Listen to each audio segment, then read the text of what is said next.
এইমাত্র যে খবরটি আমাদের কাছে এসে পৌঁছেছে তা বাংলাদেশের লাখ লাখ সরকারি কর্মকর্তা এবং কর্মচারীর কপালে নতুন করে চিন্তার গভীর ভাঁজ ফেলে দিয়েছে। প্রিয় সরকারি চাকুরিজীবী ভাই ও বোনেরা, আজকের সকালের আপডেট নিউজে আপনাদের স্বাগতম। যারা আমাদের চ্যানেলে নতুন তারা এক্ষুনি চ্যানেলটি সাবস্ক্রাইব করুন, আর হ্যাঁ, অবশ্যই কমেন্ট করে জানাবেন আপনারা কে কোন জেলা থেকে আমাদের ভিডিওটি দেখছেন। তবে চলুন কথা না বাড়িয়ে আজকের সর্বশেষ সংবাদটি জেনে নিন।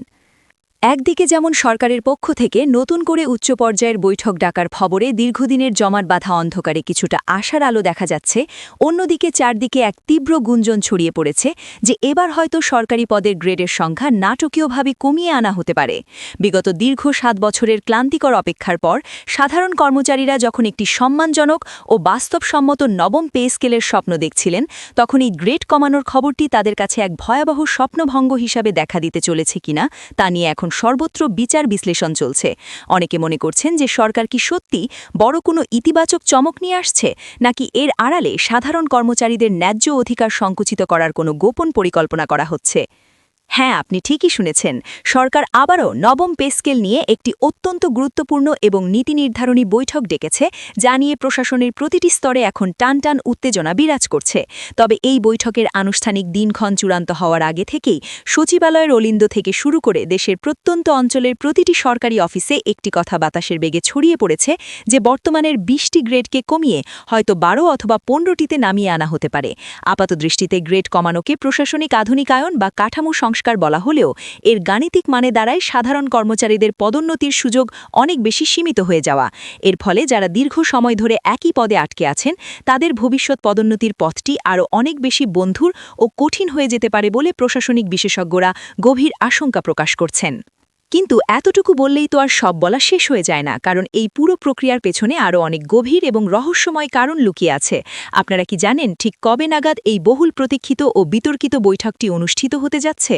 অত্যন্ত নির্ভরযোগ্য সরকারি সূত্রে জানা গেছে যে এই চলতি সপ্তাহের শেষ দিকেই একটি অত্যন্ত উচ্চ ক্ষমতাসম্পন্ন কমিটি সচিবালয়ে জরুরি বৈঠকে বসতে যাচ্ছে। সেই বৈঠকেই হয়তো চূড়ান্তভাবে নির্ধারণ করা হতে পারে যে নতুন বেতন কাঠামো ঠিক কবে থেকে আনুষ্ঠানিকভাবে দেশ জুড়ে কার্যকর করা হবে। তবে এখানেই আলোচনা শেষ নয়, কারণ সরকার সিদ্ধান্ত নিয়েছে পুরো পে স্কেল ব্যবস্থাকেই এবার আমূল বদলে ফেলার বা নতুন ছাঁচে ঢেলে সাজানোর। কিন্তু এই ঢেলে সাজানোর মিষ্টি কথার আড়ালেই লুকিয়ে থাকতে পারে বড় ধরনের কোনো নেতিবাচক ধাক্কা, কারণ বেতন কাঠামোকে তথাকথিত বৈশ্বিক মানদণ্ড অনুযায়ী আধুনিক করতে গিয়ে কর্মচারীদের বর্তমানে ভোগ করা অনেক আর্থিক সুবিধাও চিরতরে খর্ব হতে পারে বলে এক প্রবল শঙ্কা ও ভীতির সৃষ্টি হয়েছে। আসলে পর্দার আড়ালে ঠিক কী ধরনের খেলা চলছে তা বুঝতে হলে আমাদের একটু পেছনের ইতিহাসের দিকে তাকাতে হবে। আমরা জানি যে গত জানুয়ারি মাসেই নবম পে স্কেল কমিশন সরকারের কাছে তাদের দীর্ঘ গবেষণার পর এক বিশাল প্রতিবেদন জমা দিয়েছিল। সেখানে অত্যন্ত সাহসের সাথে এই প্রস্তাব রাখা হয়েছিল যে বর্তমান বাজারের ঊর্ধ্বমুখী দর এবং জীবনযাত্রার ব্যয়ের সাথে সামঞ্জস্য রেখে সরকারি কর্মচারীদের সর্বনিম্ন মূল বেতন 20,000 টাকা থেকে শুরু করা হোক এবং সর্বোচ্চ বেতন 1,60,000 টাকা পর্যন্ত নির্ধারণ করা হোক। এর পাশাপাশি সরকারি কর্মচারীদের দীর্ঘদিনের আবাসন সংকট সমাধানের লক্ষ্যে বাসা ভাড়া ভাতাকে সরাসরি মূল বেতনের 50% করার জোরালো প্রস্তাব ছিল সেই প্রতিবেদনে। কিন্তু অত্যন্ত দুঃখের বিষয় হল যে সেই প্রতিবেদন জমা পড়ার পর থেকে দীর্ঘ সময় অতিক্রান্ত হয়ে গেলেও তা বাস্তবায়ন নিয়ে নীতি নির্ধারণী পর্যায়ে এক ধরনের রহস্যজনক টালবাহানা বা কালক্ষেপণ চলছে বলে সাধারণ কর্মচারীরা মনে করছেন। এরই মাঝে গত ফেব্রুয়ারি মাসে বাংলাদেশের রাজপথে এক অভূতপূর্ব ও নজিরবিহীন দৃশ্য দেখা গিয়েছিল, যা কেউ আগে কখনো কল্পনাও করেনি। প্রধান উপদেষ্টার বাসভবনের সামনে হাজার হাজার বিক্ষুব্ধ সরকারি কর্মচারী তাদের ন্যায্য বেঁচে থাকার অধিকারের দাবিতে বিক্ষোভে ফেটে পড়েছিলেন। পরিস্থিতি দ্রুত অবনতি ঘটলে আইনশৃঙ্খলা রক্ষাকারী বাহিনীর সঙ্গে কর্মচারীদের প্রচণ্ড ধস্তাধস্তি এবং নির্মম লাঠিচার্জের ঘটনা ঘটে। এমনকি উত্তেজিত জনতাকে ছত্রভঙ্গ করতে এবং পরিস্থিতি নিয়ন্ত্রণে আনতে পুলিশকে সাউন্ড গ্রেনেড পর্যন্ত ব্যবহার করতে হয়েছিল, যা বাংলাদেশের সরকারি কর্মচারী আন্দোলনের ইতিহাসে অত্যন্ত বিরল এবং বেদনাদায়ক একটি ঘটনা হিসাবে কালো কালিতে লেখা থাকবে। সেই উত্তাল ও রক্তাক্ষিত আন্দোলনের তীব্র চাপের মুখে সরকার শেষ পর্যন্ত আশ্বাস দিতে বাধ্য হয়েছিল যে তারা খুব দ্রুত একটি উচ্চ পর্যায়ের বৈঠক করে পে স্কেল নিয়ে একটি সুনির্দিষ্ট ও চূড়ান্ত সিদ্ধান্তে পৌঁছবে। আর এখন সেই প্রতিশ্রুতিরই অংশ হিসাবে এই জরুরি বৈঠকটি ডাকা হয়েছে বলে মনে করা হচ্ছে। কিন্তু জনমনে প্রশ্ন জাগছে যে কেন হঠাৎ করে এই বিশেষ বৈঠকের আয়োজন করা হলো। অর্থ উপদেষ্টা ইতিপূর্বেই গণমাধ্যমকে জানিয়েছিলেন যে একটি দেশের পে স্কেল বাস্তবায়ন প্রক্রিয়াটি অত্যন্ত জটিল এবং এটি নিয়ে একটি উচ্চ পর্যায়ের বিশেষজ্ঞ কমিটি নিরলসভাবে কাজ করে যাচ্ছে। এবার হয়তো সেই কমিটির সকল পক্ষকে নিয়ে চূড়ান্ত সমাধানের লক্ষ্যে শেষবারের মতো আলোচনায় বসছে। তবে সবচেয়ে বড় উদ্বেগের কথাটি হয়তো এখনও সাধারণ কর্মচারীদের অনেকেরই অগোচরে রয়ে গেছে। বিভিন্ন মহলে শোনা যাচ্ছে যে এই আসন্ন বৈঠক থেকে গ্রেড কমানোর পাশাপাশি আরও একটি প্রস্তাব অত্যন্ত জোরালোভাবে টেবিলের ওপর উঠে আসতে পারে। সেটি হলো পুরো পেনশন ব্যবস্থায় এক বিশাল ও আমূল পরিবর্তন নিয়ে আসা। বিশেষ করে নতুন করে যারা সরকারি চাকুরিতে যোগ দেবেন তাদের জন্য প্রচলিত এবং পুরানো নিশ্চিত পেনশন স্কিম পুরোপুরি বাতিল করে দিয়ে কন্ট্রিবিউটরি পেনশন স্কিম চালু করার পরিকল্পনা করা হচ্ছে।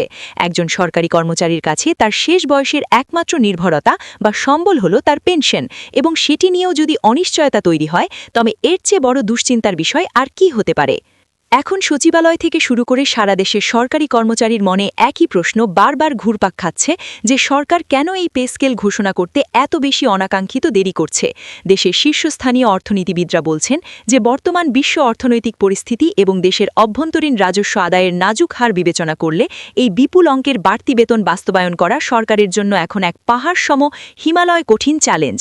সরকারি এক হিসাবে দেখা গেছে যে যদি নবম পে স্কেল পূর্ণাঙ্গভাবে কার্যকর করতে হয় তাহলে রাষ্ট্রীয় কোষাগার থেকে বছরে অতিরিক্ত ১ লাখ কোটি টাকারও বেশি অর্থের প্রয়োজন হবে, যা বর্তমান ভঙ্গুর বাজেট কাঠামোর পক্ষে জোগাড় করা প্রায় অসম্ভবের কাছাকাছি একটি কাজ। ফলে সরকার হয়তো কর্মচারীদের তীব্র ক্ষোভ প্রশমিত করতে একবারে বেতন না বাড়িয়ে কয়েক দফায় বা আংশিক বেতন বৃদ্ধির একটি কৌশল অবলম্বন করার কথা গুরুত্বের সাথে ভাবছে। তবে ক্রমবর্ধমান মূল্যস্ফীতি এবং বাজারের এই অসহনীয় অবস্থায় সাধারণ কর্মচারীরা সেই আংশিক বৃদ্ধির প্রস্তাব মোটেও মেনে নেবে কিনা সেটাই এখন সব মহলে বড় প্রশ্ন হয়ে দাঁড়িয়েছে। তবে এত সব শঙ্কা, উদ্বেগ এবং অন্ধকারের মাঝেও সামান্য কিছুটা আশার আলো এখনও টিমটিম করে জ্বলছে বলে মনে করছেন অনেকে। জানা গেছে যে এই সপ্তাহের বৈঠকে ২০টি গ্রেডের বিদ্যমান কাঠামোটি কোনোভাবেই পরিবর্তন না করে অক্ষুণ্ণ রাখার পক্ষে সরকারি অনেক প্রবীণ নীতি নির্ধারক অত্যন্ত জোরালো মত দিয়েছেন। কারণ তারা খুব ভালোভাবেই বুঝতে পারছেন যে যদি হুট করে গ্রেডের সংখ্যা কমিয়ে দেওয়া হয় তাহলে পদোন্নতির সুযোগ সরাসরি কমে যাবে এবং এর ফলে সারা দেশের কর্মচারীদের মাঝে পুনরায় এক তীব্র ও দাবানলের মতো আন্দোলন মাথাচাড়া দিয়ে উঠতে পারে। বর্তমানের অস্থিতিশীল রাজনৈতিক প্রেক্ষাপটে সরকার এমন কোনো নতুন ঝুঁকি নিতে চায় না যা দেশের প্রশাসনিক গতিশীলতাকে পুরোপুরি স্থবির বা ব্যাহত করে দিতে পারে। সব মিলিয়ে বর্তমানের পুরো পরিস্থিতি দাঁড়িয়েছে এক অত্যন্ত জটিল ও অমীমাংসিত গোলকধাঁধার মতো। একদিকে রাষ্ট্রের ওপর জেকে বসা অসহনীয় অর্থনৈতিক চাপ এবং অন্যদিকে লাখ লাখ সরকারি কর্মচারীর পরিবার নিয়ে দুবেলা অন্ন সংস্থানের ন্যায্য দাবি। এই অত্যন্ত কঠিন ও জটিল সমীকরণ মেলানোটা সরকারের জন্য মোটেও কোনো সহজ কাজ নয়। কিন্তু যাই হোক না কেন, এই আসন্ন উচ্চ পর্যায়ের বৈঠক থেকেই পুরোপুরি পরিষ্কার হয়ে যাবে যে আগামী দিনগুলোতে বাংলাদেশের সরকারি কর্মচারীদের ভাগ্যে ঠিক কী লেখা আছে। তারা কি তাদের দীর্ঘ প্রতীক্ষিত ও সম্মানজনক একটি নতুন বেতন কাঠামো উপহার পাবেন, নাকি আবারও কোনো প্রশাসনিক মারপেচে তাদের ৭ বছরের লালিত স্বপ্নভঙ্গ হবে, সেটিই এখন কোটি টাকার বড় প্রশ্ন। আমরা প্রতি মুহূর্তে নতুন নতুন আপডেট আপনাদের কাছে অত্যন্ত দ্রুততার সাথে পৌঁছে দেওয়ার জন্য সদা প্রস্তুত আছি। ভিডিওটি খুবই জরুরি, তাই দয়া করে সবার সাথে ভিডিওটি শেয়ার করতে ভুলবেন না। আর নতুন ভিডিও আপডেট পেতে এক্ষুনি চ্যানেলটি সাবস্ক্রাইব করুন।